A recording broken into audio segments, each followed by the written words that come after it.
Itu dong. Pengacara ini juga. Oke, kita putar balik aja ya. Ini adalah pengacara Bapak Said itu. Alhamdulillah kita putar balik. Siap. Tetap kita jaga sopan santun. Itu yang kita kedepankan ya. Siap. Biar bagaimanapun kita tetap harus kondusif dan jangan sampai terprovokasi oleh apapun ya. Siap. Ya. Tadi ada adang warga yang dari penolakan gimana Pak deklarasi? Jadi gini Pak, kita sebagai masyarakat asli di Desa Keramat Kecamatan Paku Haji ini sangat dirugikan Pak, karena ini sudah membuat kegaduhan Pak. Sementara masyarakat Desa Keramat Paku Haji, Kalibaru, Sukawali itu sementara tidak ada yang menjadi korban. Kok ini orang luar daerah demo di sini? Kenapa nggak ke DPR atau ke tempat pusat? Kalau memang ada penolakan atau segala macam. Jadi jangan adu domba kami bahwa isu sara, ras. Artinya itu ditantang oleh Pak Jokowi pun juga ditantang oleh KPK. Perlu kami sampaikan bahwa tidak ada satupun di dunia ini yang bisa membuktikan bahwa Pak Jokowi dan keluarganya itu ya diduga telah melakukan tindak pidana korupsi.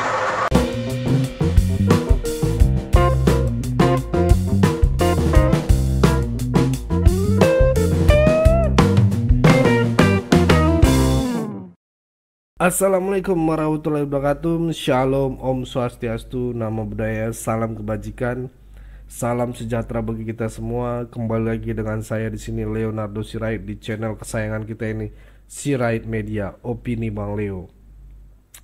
Oke teman-teman, kali ini kita akan membahas hal yang sangat menarik, yaitu tentang RT 16 maupun RT 26 ya. Ini barengan gitu ya. Pokoknya kompak mereka, kompak betul menyerang Pak Jokowi secara bersamaan. Kata anak abah, penggeledahan rumah Pak Sekjen itu peralihan isu dari OCCRP ya kan. Ini saya rasa boleh dong kita balik juga ini. Soal OCCRP adalah peralihan isu dari kasus-kasus banteng, terutama Harun Masiku yang menjerat Pak Sekjen. Karena ya kita paham lah, mereka tiba-tiba sekarang percaya dengan lembaga asing yang kemarin mengatakan anti dengan ante-ante asing. Nah, sekarang percaya dengan lembaga asing. Kalau memang itu lembaga tersebut adalah atau LSM tersebut berani tidak kira-kira lembaga LSM asing tersebut memberikan predikat terhadap pemimpin yang di Israel sana. Ini bukan masalah agama tapi masalah kemanusiaan. Itu di Gaza itu banyak sekali anak-anak yang menjadi korban. Oke, tanpa berlama-lama langsung aja kita saksikan video berikut ini.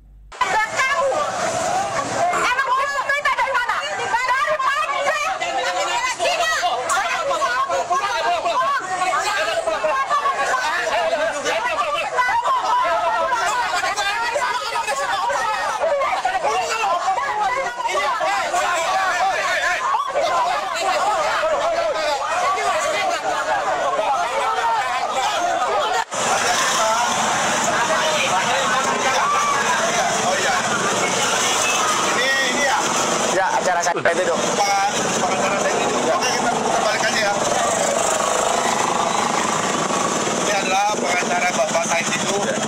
Alhamdulillah kita putar balik. Siap. Tetap kita jaga sopan santun. Itu yang kita kedepankan ya. Siap. Biar bagaimanapun kita tetap harus kondusif dan jangan sampai terprovokasi oleh apapun ya. Siap. Ya. Tadi ada adang warga yang dari penolakan gimana Pak deklarasi? Jadi gini Pak, kita sebagai masyarakat asli di Desa Keramat Kecamatan Paku Haji ini sangat dirugikan Pak, karena ini sudah membuat kegaduhan Pak. Sementara masyarakat Desa Keramat Paku Haji, Kalibaru, Sukawali itu sementara tidak ada yang menjadi korban. Kok ini orang luar daerah demo di sini? Kenapa nggak ke DPR atau ke tempat pusat? Kalau memang ada penolakan atau segala segala macam. Jadi jangan adu domba kami bahwa isu SARA, ras. Kita sebagai tokoh pemuda di sini merasa keberatan. Desa kita ini dijadikan tempat orasi, demo, apalagi mereka menggunakan fasilitas masjid yang pada waktu itu rencananya mau di Masjid Al-Argiban kalau nggak salah. Itu kita keberatan, Pak. Soal mana buktinya itu ditantang oleh Pak Jokowi pun juga ditantang oleh KPK. Perlu kami sampaikan bahwa tidak ada satupun di dunia ini yang bisa membuktikan bahwa Pak Jokowi dan keluarganya itu ya telah melakukan tindak pidana korupsi. Sebab bukti itu hanya bisa ditetapkan oleh penyidik, bukan oleh warga negara biasa seperti kami. Yang bisa disampaikan itu kami menyampaikan data.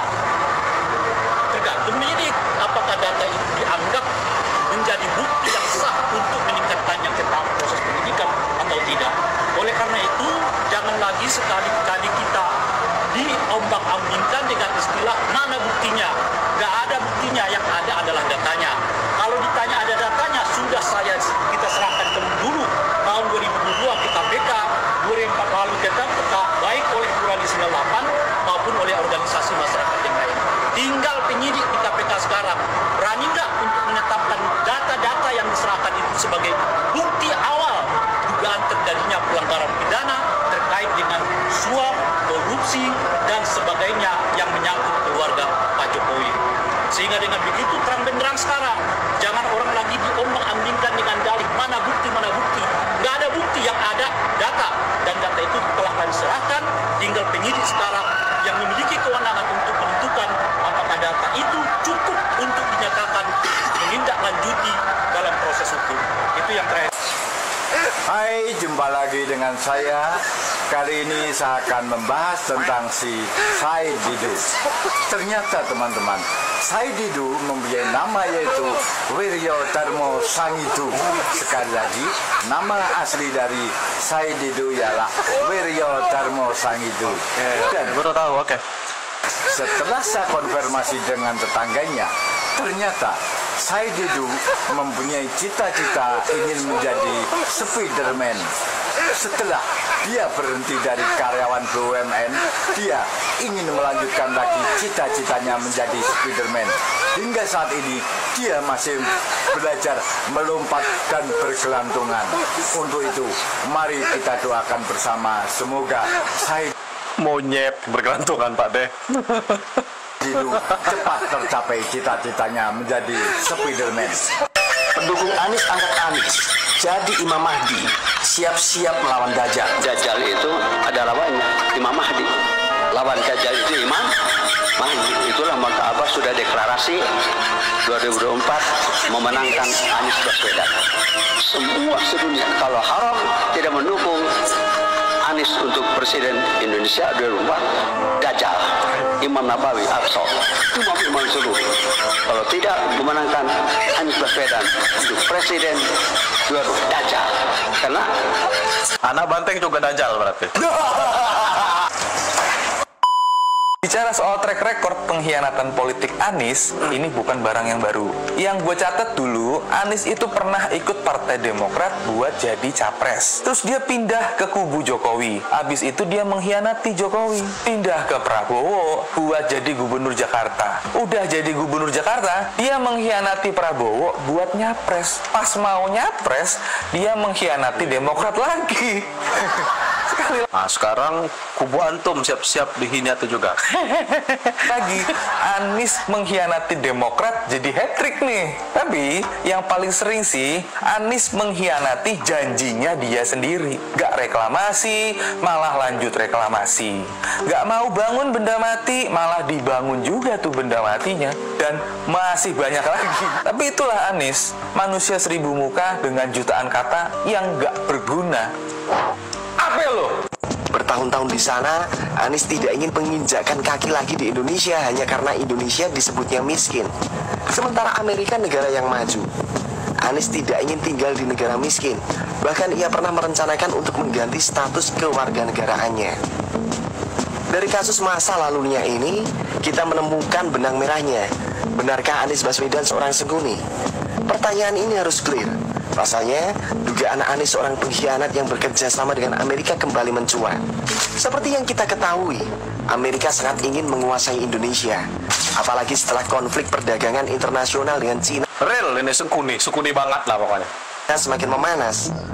Indonesia yang menganut politik bebas aktif dianggap sebagai negara kunci. Intinya, siapa yang bisa menaklukkan Indonesia, maka dia yang akan menguasai pasar Asia. Oleh karena itu, Amerika masih mencari-cari data tentang kekuatan ekonomi dan militer kita. Apalagi saat ini banyak sekali perusahaan Amerika yang mengalami kesulitan setelah ketatnya regulasi yang dibuat oleh Jokowi. Misalnya PT Freeport. Saat ini saham terbesarnya dipegang oleh Indonesia hingga 51%. Padahal dulu saham Freeport tak sampai 10% dimiliki Indonesia. Makanya kalau akhir-akhir ini Anies disebut sengkuni, itu adalah fakta yang tak bisa disanggah kubu 01. Apakah Amerika ikut campur dalam memenangkan Anies Baswedan? Sebagai negara adidaya dan punya banyak kepentingan besar, maka jawabannya iya. Lagi pula ini seharusnya tak perlu dipertanyakan, karena sejak dulu Amerika selalu mengintervensi negara lain. Tahun 1970 misalnya, saat Pilpres Chili yang dimenangkan oleh Salvador Allende, seorang aktivis yang dinilai tidak berpihak ke Amerika, berhasil digulingkan Amerika lewat operasi kudeta yang dilakukan oleh CIA. Tak lama kemudian, Salvador Allende diganti Augusto Pinochet. Bagaimana dengan kasus di Indonesia? Campur tangan Amerika di Indonesia paling terasa dalam pemberontakan bersenjata pemerintah Revolusioner Republik Indonesia atau PRRI dan perjuangan rakyat semesta pada tahun 1958. Tujuan Amerika di sini adalah untuk mengambil alih kekuasaan pemerintahan daerah di Sumatera Tengah, Sumatera Utara, dan Sulawesi Utara. Sedangkan di Pilpres 2024, arah dukungan Amerika lebih condong kepada Anies Baswedan. Anies yang kini dipercaya sebagai golden boy-nya AS, itu terlihat sejak Anies menjabat sebagai gubernur. Tak sekalipun ia melakukan kunjungan ke Rusia dan Cina, yang artinya memang sudah ada kesepakatan besar antara Anies Baswedan dan Amerika Serikat. Kemudian, yang paling menarik adalah potensi Anies untuk dicitrakan sebagai presiden muslim yang modern. Jadi pada kesimpulan ini, Anies memiliki sifat buruk. Ia tidak akan setia kepada orang yang dianggapnya tidak menguntungkan pribadinya. Ia juga tak sungkan menyerang seorang yang berjasa dalam hidupnya. Sepertinya, pertanyaan ini pantas direnungkan Anies Baswedan. Apa sumbangsihmu untuk Indonesia? Sehingga orang seperti Prabowo yang rela menukar nyawa demi bangsa ini kau pandang rendah. Kira-kira bagaimana menurutmu? Tulis di kolom komentar ya. And see you next video. Bye-bye. Presiden Uni Eropa Ursula von der Leyen marah. Uni Eropa disamakan dengan penjajah VOC. Uni Eropa malah ancam Indonesia. Banyak yang menyiapkan itu keliru, ya terserah, nggak apa-apa. Pendapat orang berbeda-beda. Saya rakyat, saya utamakan. Saya berikan ke kamu, kemudian kita kelabakan nggak punya minyak, nggak bisa dong, nggak bisa saya. Choice before the House remains the choice that has always been before the House in relation to this issue, which is we can decide to leave with no deal, we can go back to the people and say we want to think again, or we could walk away with Brexit. Those are the choices. Saya pikir merupakan sebuah sikap yang memang kami harus tempuh, yang memang ditempuh sebagaimana sesuai dengan prosedur norma-norma internasional, dan tentunya kami dalam proses penyiapan dan penyempurnaan dan juga membuat sesuatu konsolidasi yang lebih solid. SKL terkait bantuan likuiditas Bank Indonesia yang disampaikan oleh KPK dalam jumpa pers pada hari Selasa lalu. Menurut KPK, kasus ini bermula pada tahun 2002 saat Syafruddin selaku Kepala BPN mengusulkan SKL untuk Samsul Nur Salim yang merupakan pemegang saham pengendali Bank Dagang Negara Indonesia untuk disetujui Komite Kebijakan Sektor Keuangan. Usulan ini membuat proses hukum atau litigasi terhadap kewajiban obligor menjadi restrukturisasi atas kewajiban penyerahan aset oleh Samsul sebesar 4,8 triliun rupiah. Hasilnya, restrukturisasi aset Samsul Nur Salim ditetapkan menjadi sebesar 1,1 triliun rupiah. Sedangkan yang 3,7 triliun rupiah lagi tidak lagi diproses. Adapun SKL ini dikeluarkan BPN berdasarkan instruksi Presiden nomor 8 tahun 2002 yang ditetapkan oleh Presiden kelima NKRI Megawati Soekarno Putri. Masyarakat ini menunggu hasil kinerja KPK guna mengungkap kasus yang sempat buntu ditangani oleh Kejaksaan Agung ini. Ardia Ditotama, Jakarta. Sementara itu, Forum Indonesia untuk Transparansi Anggaran alias FITRA mengimbau KPK agar menuntaskan kasus BLBI. Selain Syafruddin Temenggung, FITRA juga meminta KPK untuk segera mengusut 5 obligor besar lain yang belum melunasi utang. Satu, Bank BCA yaitu obligornya Salim Group yang utangnya sebesar 52,7 triliun. Itu utang belum lunasnya masih mencapai angka 63 triliun. Yang kedua adalah BUN yaitu obligor M. Hasan. Utangnya adalah 6,2 triliun dan kemudian utang belum lunasnya itu sebesar 72,1 triliun.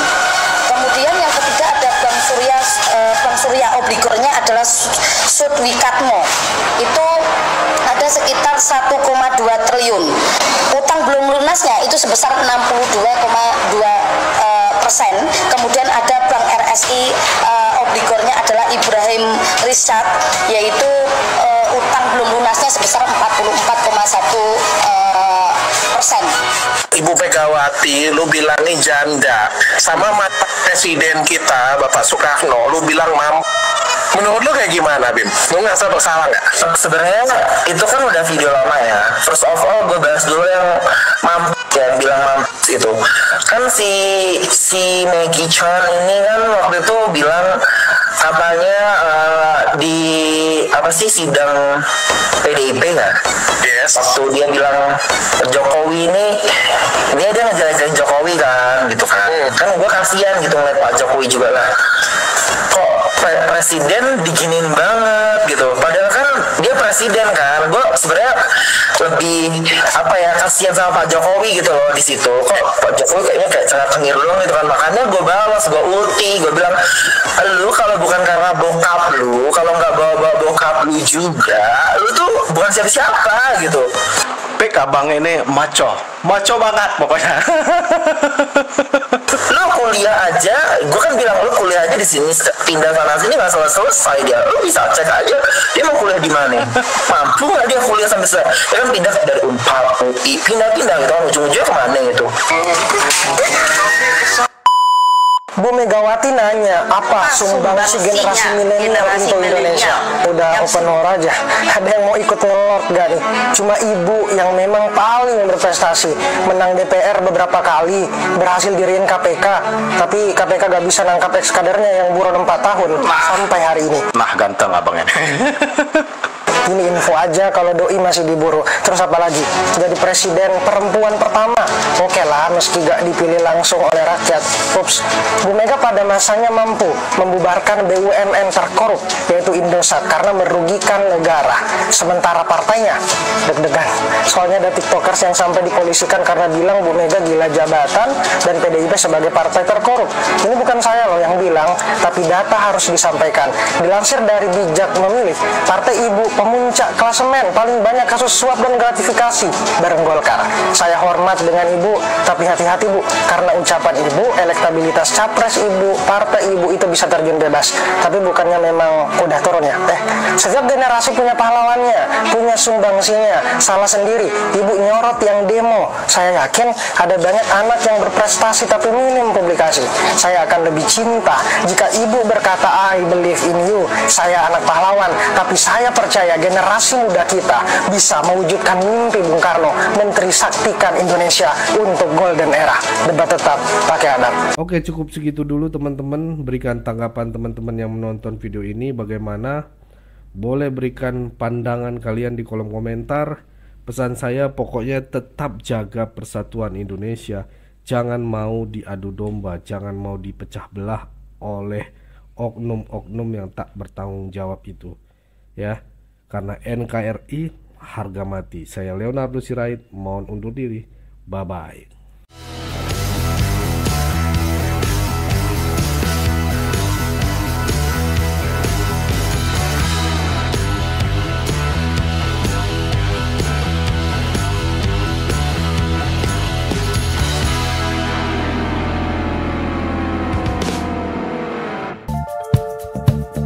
Kawan-kawan yang mau mendukung Sirait Media, boleh melalui rekening ini dan bisa melalui Kris Mobile Banking ini. Dengan cara scan barcode Kris ini di mobile banking, kawan-kawan.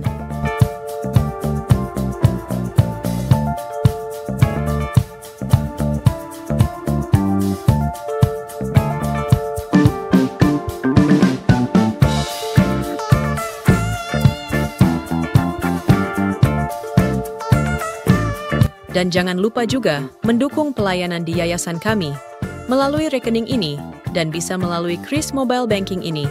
Dengan cara scan barcode Kris ini di mobile banking, kawan-kawan. Berapapun itu sangat berguna bagi pelayanan kami. Mari terus kita suarakan suara rakyat jelata dan terus berdampak bagi Indonesia. Terima kasih.